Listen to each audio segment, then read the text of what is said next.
اور ان کی روایات سے ثابت ہے کہ سرکار نے آخری عمر میں رفع یدین کو ترک کر دیا تھا، اور امام اعظم ابو حنیفہ ماشاءاللہ 3 کلپس سننے کو ملے ہیں، جن میں سے ایک بریلوی مکتبہ فکر کے عالم دین تھے، ایک دیوبند مکتبہ فکر کے تھے، اور ایک کی کوئی فکر نہیں ہے،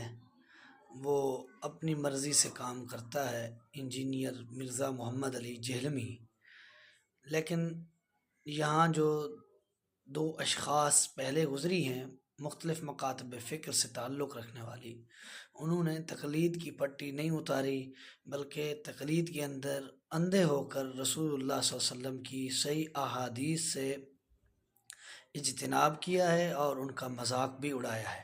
لیکن یہاں پر مرزا صاحب کو میں اپریشیٹ کرتا ہوں، انہوں نے صحیح حدیث بیان کی ہے اور بڑی واضح کر کے ان کی درگت بھی بنائی ہے۔